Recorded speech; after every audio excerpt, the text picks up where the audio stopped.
होती है। तो ये एक सिंपल सा डायग्राम है ये ड्यूअल स्टार्टर का, इसको किस तरह से स्टडी करना है वो आपको बताऊंगा। फ्रेंड्स, इनको स्टडी करने से पहले आपको पता होना चाहिए, जैसे कि मेरे पास एक ये ड्राइंग की बुक है, इलेक्ट्रिकल इंजीनियरिंग ड्राइंग, इसकी बुक है। इसके अंदर जो पहला चैप्टर है, ये देख सकते हैं आप, पहला चैप्टर है इसका, ये कन्वेंशनल सिंबल। तो इन्होंने भी इस बात से समझ सकते हैं आप कि पहला चैप्टर ये हमारा सिंबल्स का है। यानी कहने का मतलब है, अगर आपको सिंबल का पता लग गया अच्छे से और समझ में आ गया कि कौन सा सिंबल कहाँ पे यूज होगा, तो आप इलेक्ट्रिकल की ड्राइंग इजीली और आसानी से पढ़ सकते हैं। तो ये आप देख सकते हैं इलेक्ट्रिकल इंजीनियरिंग ड्राइंग की बुक थी। तो यहाँ पे आपको सिर्फ सिंबल्स का पता होना बहुत ही जरूरी है, किस तरह से इसको, कौन सा सिंबल कहाँ पे यूज होगा।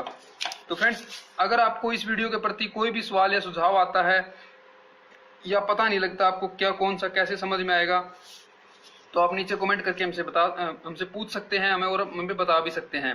ठीक है, अगर आपको और ड्राइंग पढ़नी है तो आप नीचे कमेंट करके वहां पे हमसे पूछ सकते हैं। तो आप ये देख सकते हैं फ्रेंड्स, ये हमारा सबसे पहले आता है पावर वायरिंग डायग्राम। मैं ड्यूअल स्टार्टर की बात कर रहा हूँ फ्रेंड्स। ठीक है, इसके अंदर आपको ये नीचे देखने को मिल जाएंगे फीडर ये काफी सारे हैं। इनका कहने का मतलब है, जितने भी ये फीडर हैं उनमें सिर्फ यही स्टार्टर यूज किया हुआ है। जितने भी ये फीडर हैं, आपको ये अपनी अलग अलग इंडस्ट्री में अलग अलग नाम से आइडेंटिफिकेशन से इसको मिल सकता है। ठीक है, वो इंडस्ट्री रिक्वायरमेंट डालती है, उन्हीं के नाम से इनको ये मिलता है। तो ये आप देख सकते हैं, ये जो ऊपर R, Y, B और N ये है, ये बस बार होती है फ्रेंड्स। 3 फेज विद न्यूट्रल बस बार है ये। और मोटर के लिए सिर्फ 3 फेज की जरूरत है, इसलिए यहाँ पे 3 फेज उठा लिए हैं। और जैसे कि मोटर की करंट रेटिंग के अकॉर्डिंग आप MCCB या फिर MCB लगा सकते हैं। यहाँ पे इन्होंने MCCB या फिर MCCB का दोनों का ऑप्शन दिया हुआ है। उसके बाद ये जो इनके दूसरे टर्मिनल है वो आगे सी मतलब फ्रेंड्स एक कॉन्टेक्टर है, जो पावर कॉन्टेक्टर है, मोटर को ऑन ऑफ करेगा। ठीक है, उसके बाद कॉन्टेक्टर के इनपुट सप्लाई में आ जाएगा 11, 12 और 13 ये। उसके बाद जो 11 से 14 नंबर में आ जाएगी, 12 से 15 और 13 से 16 नंबर में आ जाएगी ये सप्लाई। ठीक है, उसके बाद ये फ्रेंड्स OL, आप ये देख सकते हैं OL, यानी कि ओवरलोड रिले लगती है जो, उसके अंदर सप्लाई आ जाएगी 14, 15 और 16 नंबर टर्मिनल में आ जाएगी। ठीक है, इनके इनपुट टर्मिनल में कनेक्ट हो जाएगी। उसके बाद जो इसके आउटपुट टर्मिनल निकलेंगे फ्रेंड्स 17 और 18 और 19 नंबर, वो हमारी मोटर के लिए चले जाएंगे केबल के थ्रू। ठीक है, वो हमारे मोटर के अंदर कनेक्ट हो जाएंगे। तो ये था इसका पावर डायग्राम। इस तरह से आप इसको पावर को स्टडी कर सकते हैं। उसके बाद फ्रेंड्स सबसे ये आता है कंट्रोल डायग्राम। ठीक है, कंट्रोल सप्लाई हमारी 220 वोल्टेज है। हम यहाँ से इसको लेके चलेंगे, रेड फेज यहाँ पे ले रखा है हमने, और ये न्यूट्रल है। ठीक है, तो हम जो हमारा 30 नंबर है फ्रेंड्स, 30 नंबर है, और हमारा कॉन्टेक्टर कौन सा था, सी यानी कि ये वाला कॉन्टेक्टर है, इसको हमने होल्ड करवाना है, इसको मोटर को ऑन करने के लिए। यानी कि 37 में हमें सप्लाई लेके आनी है, 30 नंबर और 37 को हमने एक करके दिखाना है, तभी जाके ये होल्ड होगा। तो उसको हम किस तरह से इसको देखेंगे, ये यहाँ पे MCB लगा दी 2 एम्पियर की, अकॉर्डिंग टू अपने लोड, जो कंट्रोल का लोड है उसके अकॉर्डिंग। 30 नंबर में सप्लाई आ गई। 30 नंबर में आने के बाद फ्रेंड्स ये जो एक रिमोट स्टॉप लिखा हुआ है, ये रिमोट में जो होगा उसका स्टॉप बटन होगा, वो है ये NC। ठीक है, उसके बाद ये 30 से 31 में आ गई सप्लाई।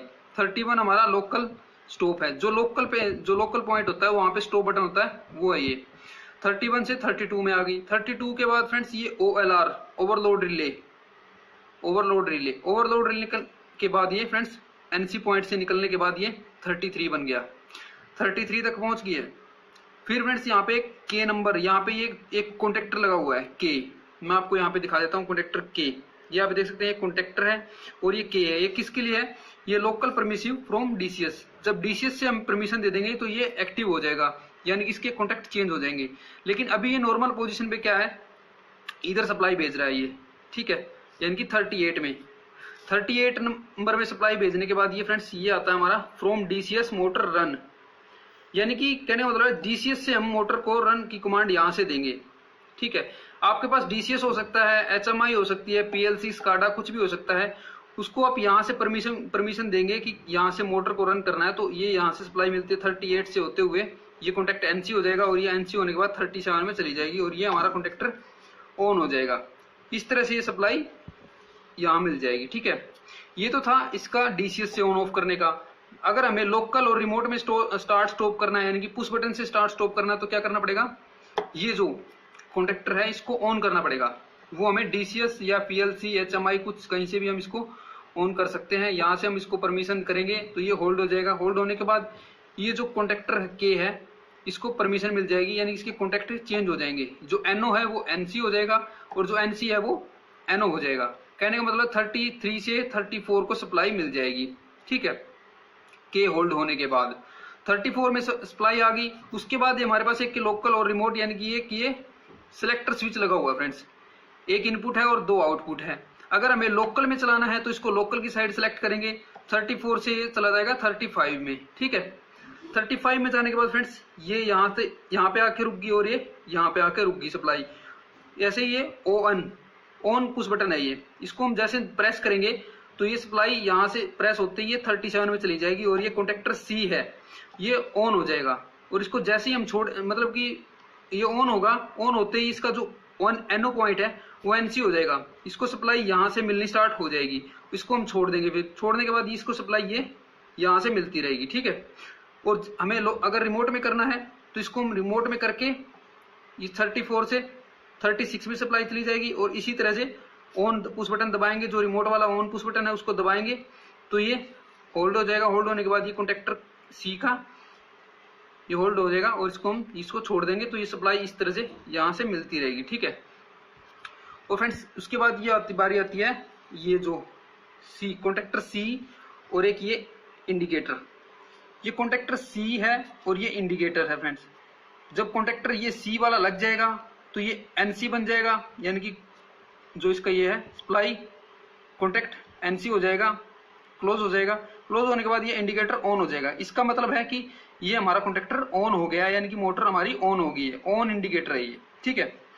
और उसके बाद फ्रेंड्स ये आती है OLR, ओवरलोड रिले से एक ये इस तरह से रिले में आ गई।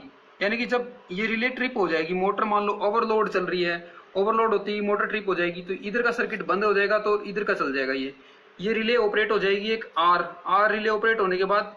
और इसके साथ में एक पैरेलल में एक इंडिकेटर है, इंडिकेटर भी ऑन हो जाएगा कि हमारी मोटर ट्रिप हो गई है, ठीक है। ट्रिप का इंडिकेटर भी आ जाएगा और एक रिले हो जाएगा। रिले इसलिए यूज करते हैं फ्रेंड्स, अगर मान लो हमें डीसीएस पे कहीं पे फीडबैक लेनी है, एचएमआई पे फीडबैक लेनी है, देखने के लिए कि हमारी मोटर क्या हुआ, तो वो यहाँ पे इससे हम फीडबैक ले सकते हैं, ठीक है। तो इस तरह से हम इसको कंट्रोल को डायग्राम को पढ़ सकते हैं। तो फ्रेंड्स उसके बाद आती है हमारा ये टर्मिनल ब्लॉक। तो आप ये देख सकते हैं फ्रेंड्स आर हमारा ये वाला था रिले। तो जब ये रिले एक्टिव हो जाएगी तो ये आर है जो एनसी हो जाएगा। एनसी होने के बाद डीसीएस में जो डीसीएस हमारा जो डिस्प्ले है जहां पर हम देख रहे हैं वहां पे पता लग जाएगा कि हमारी मोटर ट्रिप हो चुकी है, ठीक है। और जो ये सेकंड टर्मिनल है 3 और 4 नंबर 52 53 है, जो ये कॉन्टेक्ट है ये सी है, सी से मिलेंगे, यानी कि कॉन्टेक्टर हमारा जब ऑन हो जाएगा तो मोटर को ये डीसीएस में पता लग जाएगा कि मोटर हमारी रनिंग में चल रही है, ठीक है। उसके बाद रन फ्रॉम डीसीएस, डीसीएस है, एचएमआई है, पीएलसी है, आप वहां से इसको ऑन ऑफ कर सकते हैं। जैसे कि मैंने आपको यहाँ से बताया था ये फ्रॉम डीसीएस मोटर रन, ये क्लिक होगा, जब ये क्लिक हो जाएगा तो ये ऑन हो जाएगा यहाँ से, ठीक है, इस तरह से। और ये है फ्रॉम डीसीएस लोकल परमिसिव, यहाँ से हम इसको क्लिक करेंगे डीसीएस से, यानी कि एनसी करेंगे, तब ये जो कॉन्टेक्ट है ये मिल जाएगा और ये हमारा ऑन हो जाएगा। मैंने आपको जैसे पहले बताया था, ठीक है। तो ये इसके टर्मिनल ब्लॉक है डीसीएस से कंट्रोल करने के लिए, फीडबैक लेने के लिए, और ये इसका कंट्रोल है और ये इसका पावर है। अगर फ्रेंड्स अभी भी आपको कोई डाउट है, कोई सवाल, कोई सुझाव है तो आप नीचे कमेंट करके बता सकते हैं हमसे, या फिर आपको कोई अलग डायग्राम पढ़ना है तो आप हमें नीचे कमेंट करके हमें बता सकते हैं। तो फ्रेंड्स आपको ये वीडियो कैसी लगी आप ये हमें कमेंट करके जरूर बताना।